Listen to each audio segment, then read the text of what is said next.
Lo sviluppo dei sistemi di sicurezza sulle auto e la volontà di aiutare l'automobilista stanno portando i costruttori dei veicoli ad introdurre nelle vetture diverse tecnologie di assistenza al guidatore che si basano su una combinazione di sensori, videocamere e computer di bordo sempre più sofisticati.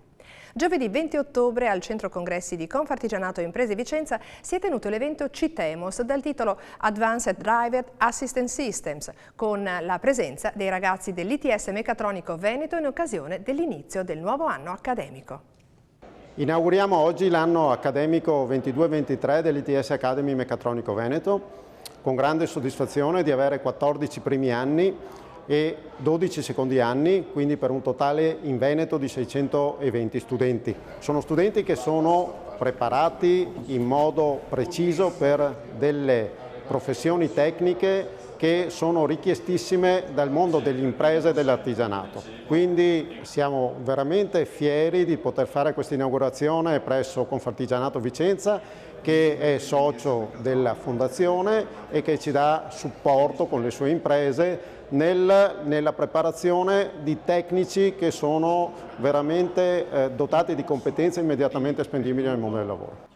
Siamo al quinto anno di quella che è l'inaugurazione del nuovo anno scolastico dell'ITS, ITS che è molto inserito all'interno del territorio, è molto vicino alle nostre aziende e quindi anche quest'anno CITEMOS ha deciso di mantenere questa bella tradizione. Ogni volta chiamiamo esperti fuori Veneto per parlare di questi argomenti. Quest'anno avremo con noi il centro prove 4 ruote di Vairano che parlerà con loro su quelli che sono i sistemi ADAS che stanno diventando un aspetto sempre più importante sulle auto, partite come un aspetto legato molto al lusso, ma adesso diventa sempre di più una questione legata alla sicurezza, soprattutto anche con questo aumento di quello che sono le macchine a guida autonoma.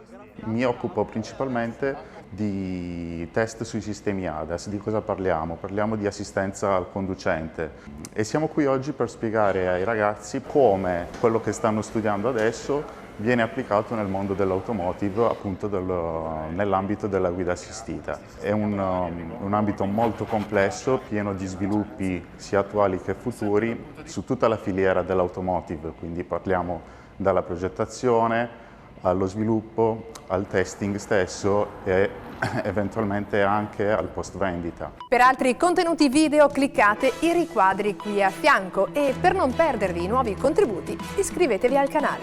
Grazie per la visione.